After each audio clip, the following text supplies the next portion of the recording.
BFM Business présente Sport Business avec Sandra Gondouin. Bienvenue dans ce nouveau numéro de Sport Business. Les Jeux approchent, enfin la pression monte pour les athlètes qui vivent leur dernier jour de calme avant la fête.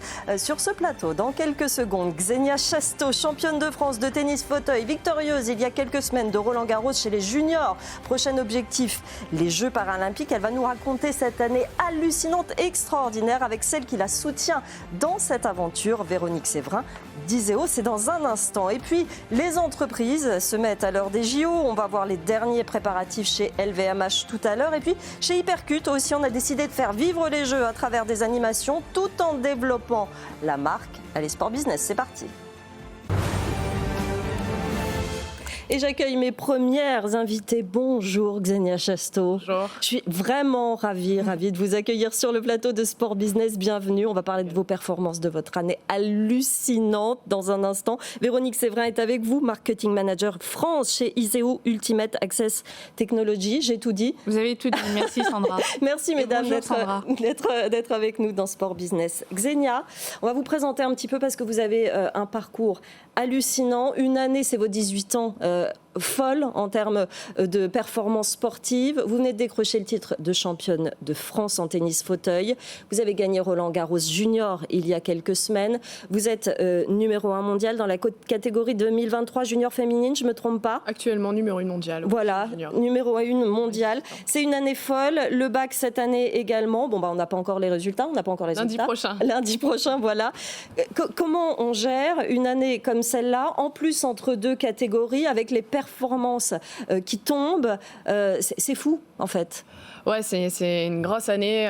Voilà, il y a eu le baccalauréat avec l'école. Il y a eu plein de tournois chez les femmes notamment. J'ai commencé à faire ma saison chez les femmes cette année, malgré que je sois toujours chez les juniors. J'ai fait des grands chelems juniors en 2023 à l'US Open et en 2024 à Roland-Garros. Et j'ai fait pas mal de performances aussi chez les femmes. Notamment, j'ai gagné mon premier tournoi chez les femmes, un ITF 3 en Italie. J'ai fait finale sur un très très gros tournoi. J'ai fait des performances contre le top 15 mondial. Voilà, plein de performances et forcément aussi l'école à distanciel, oui. Avec le CNED. Donc c'était une grosse année. C'est pas encore fini. Il y a les Jeux à la clé. On est persuadé que vous allez les faire. Il y a une quasi-certitude, on peut le dire. On attend la mi-juillet pour être sûr. Ça sera le 15 juillet, ça sera officiel, mais c'est quasi certain pour moi. Je suis passée 2e française en 4 mois. En fait, j'étais 5e française au départ de la saison et je suis passée 2e française grâce à toutes les performances. Comment on appréhende cette aventure des Jeux paralympiques ? Donc, ce sera fin août, début septembre, hein, cette compétition-là. Comment, après une année pareille, et puis les 3 dernières années que vous avez vécues avec cette compétition en tennis fauteuil, comment on appréhende des Jeux qui vont se passer en France en plus, comment vous appréhendez ça ? Déjà un peu d'insouciance, je pense. Faut garder ça, prendre du plaisir, rester dans le présent aussi. Voilà, il y a plein d'échéances. Ça va être mes premiers Jeux et vivre ces premiers Jeux à la maison à Paris, c'est quand même énorme. Je prends un peu conscience petit à petit, mais tout est allé très vite pour moi. Donc c'est vrai que j'ai pas eu le temps de trop réfléchir. Et donc je prépare ça forcément mentalement et physiquement. Après, voilà, on reste sur l'essentiel, voilà, prendre du plaisir, jouer au tennis et les résultats y suivent. Et ensuite, voilà, on sera au jeu à Roland-Garros et on donnera tout pour aller chercher une médaille après. Ça fait quoi, 3 ans aujourd'hui que vous êtes en tennis fauteuil ? Vous étiez joueuse auparavant. Votre ascension, on l'a dit, est absolument fulgurante. Est-ce que vous avez l'impression que cet accident a décuplé votre volonté de gagner, a finalement accéléré les choses dans votre parcours ? Ouais, l'accident, je le prends comme une force, hein, honnêtement. Ça a été une année très, très riche.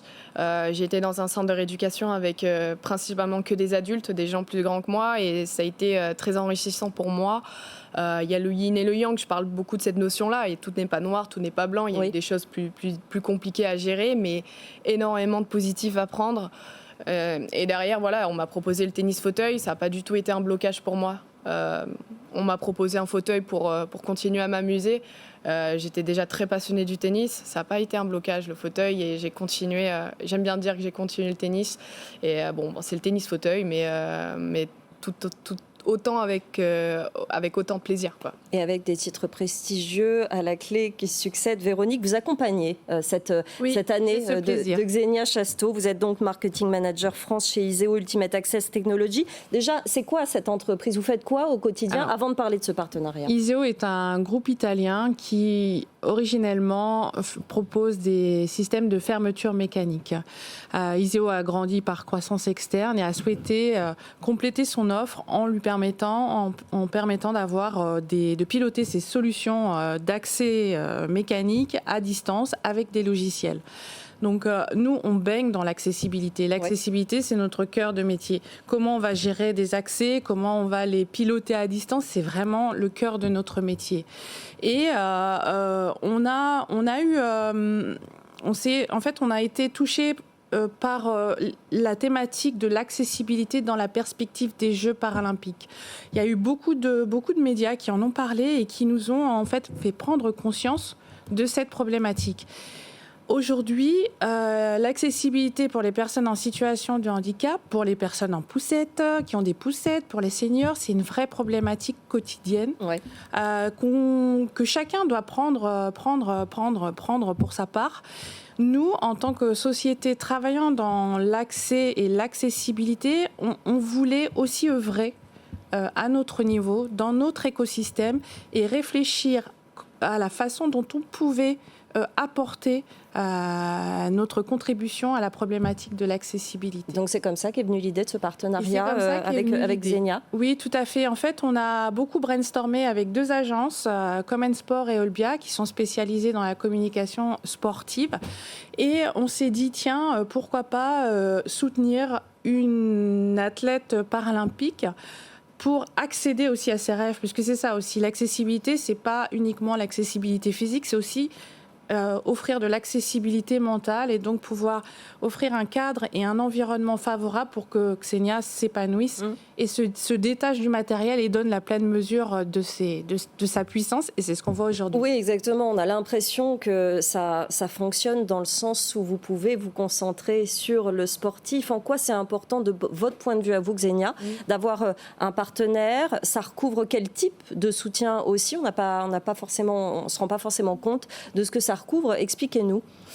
Alors le partenariat avec Iseo, ça recouvre un soutien forcément financier. Oui. Voilà, une carrière, c'est un coût financier toute l'année, toute une saison, c'est conséquent, c'est les mêmes contraintes qu'une carrière d'un tenniswoman classique.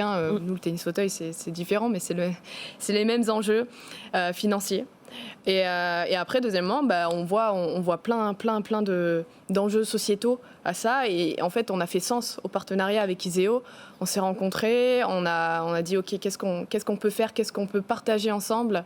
Et c'est ce qu'on a trouvé. On a trouvé forcément sur le thème d'accessibilité. Et moi, j'ai mis en avant l'accessibilité physique, effectivement, qu'on connaît tous et où il y a plein de problématiques sur ça, mais il y a aussi l'accessibilité mentale, voilà, pas perdre autant d'énergie que les personnes invalides, c'est-à-dire je me rends à un immeuble, je me rends à un endroit, je veux émettre la même énergie mentale pour accéder à tel endroit, X endroit. Être allégé de la charge mentale, en fait. C'est ça que vous dites. Ce qui est intéressant, c'est que, et je l'ai constaté dans cette émission, au cours de l'année, avant ces Jeux olympiques et paralympiques, les entreprises se mettent à penser de cette façon, à penser à soutenir des athlètes paralympiques spécifiquement. C'est un cercle vertueux. Les entreprises s'y mettent, les médias s'y mettent, et c'est la société qui change. J'aimerais bien vous entendre toutes les deux là-dessus. Oui, tout à fait. Je pense que, comme je vous l'ai dit, on a tous une part à prendre dans l'amélioration de l'accessibilité de la société, de la vie en commun. Et je pense que c'est en ça que les médias nous ont amenés vers une voie et aujourd'hui Xenia nous amène vers une autre voie. C'est vrai qu'au début on s'est dit tiens on va parler d'accessibilité mais au contact de Xenia on s'est rendu compte que l'accessibilité elle pouvait aussi permettre de dépasser les frontières mentales et se dire aujourd'hui c'est pas parce qu'on est en fauteuil qu'on ne peut pas accéder à un certain niveau d'excellence sportive. Oui, absolument. Donc je pense qu'effectivement c'est un cercle vertueux dans lequel moi, Iseo, le groupe Iseo souhaite s'inscrire pour pouvoir contribuer à une amélioration de la société et du vivre ensemble. Xenia, ce partenariat et puis cette année qui est forcément particulière avec toutes ces performances, est-ce que vous avez conscience que ça fait de vous un rôle modèle dans votre domaine, dans votre sport, que ça va amener des choses très nouvelles pendant les Jeux, mais aussi après ? Ouais, complètement. Je prends ce rôle très au sérieux. Forcément, ma famille m'avait toujours dit que voilà, la communication, le partage, c'est une arme, c'est quelque chose de superbe. Et que si un jour j'avais cette possibilité-là et d'avoir une voix encore plus importante, j'en profiterai. Moi, j'adore communiquer, j'adore partager. Je partage déjà plein de choses, des émotions et aussi des problématiques. Et en plus, les Jeux, c'est vraiment un événement qui regroupe beaucoup de monde. Voilà, et les grands chelems, ça regroupe vraiment les fans de tennis et plus encore. Mais les Jeux, c'est particulièrement un événement hyper important. Vraiment pour ça, dans le sens où on atteint le large public et c'est un événement qui arrive tous les 4 ans, là ça arrive à Paris et on espère vraiment qu'après les Jeux, il y ait un héritage. Un héritage, oui, exactement. C'est ça, on en parle énormément dans cette émission parce que évidemment les Jeux paralympiques ça s'arrête au 15 septembre à peu près. Après il faut que la société bénéficie de ces efforts, de cet argent qui a été mis dans les compétitions. Vous Xenia, quel changement, en fait, concrètement, vous attendez dans la société après avoir vu ça dans le sport? Qu'est-ce que vous aimeriez voir évoluer, auquel vous auriez participé finalement à votre manière?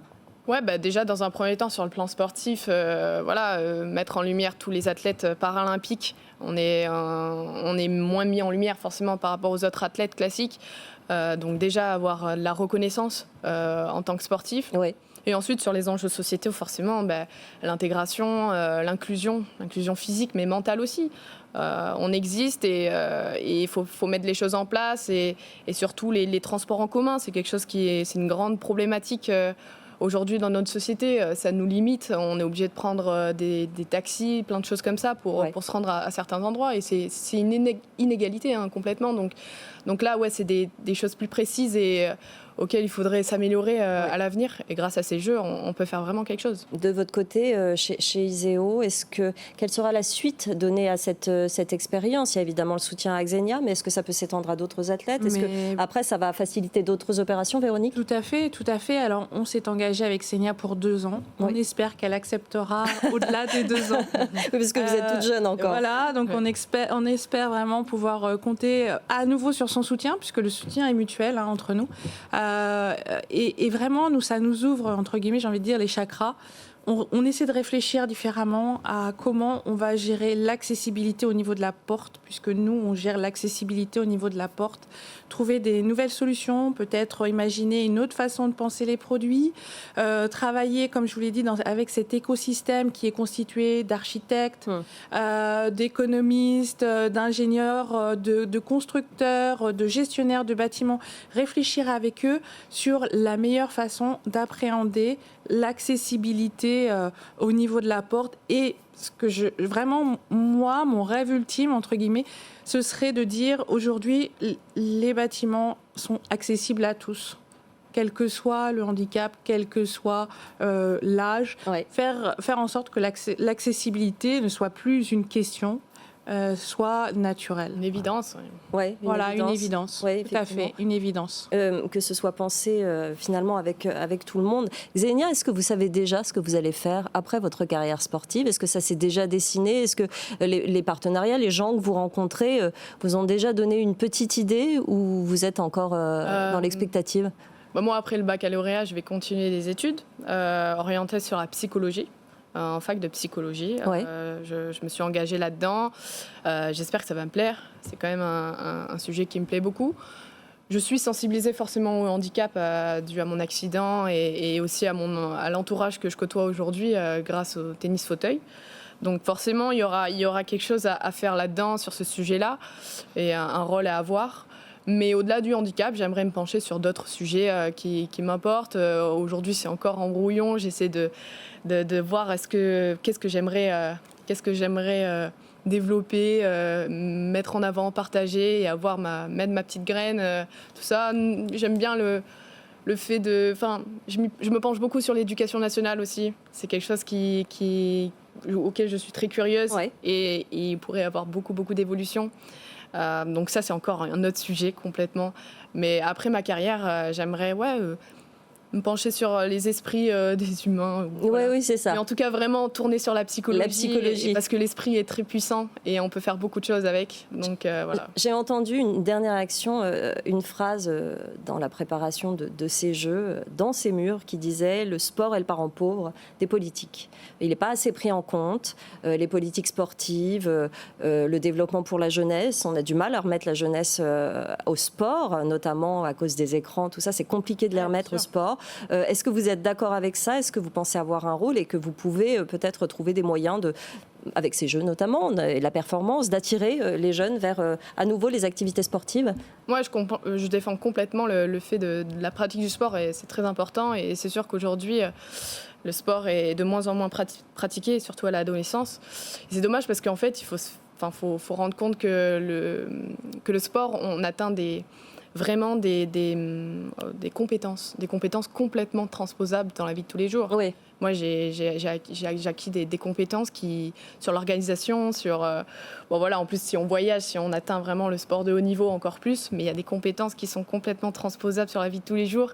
Et et en plus, j'ai fait un sujet sur le baccalauréat, le grand oral, sur la pratique du sport dans les quartiers prioritaires et leurs enjeux sociaux, en fait, et sur le plan sanitaire, mais aussi sur le plan social.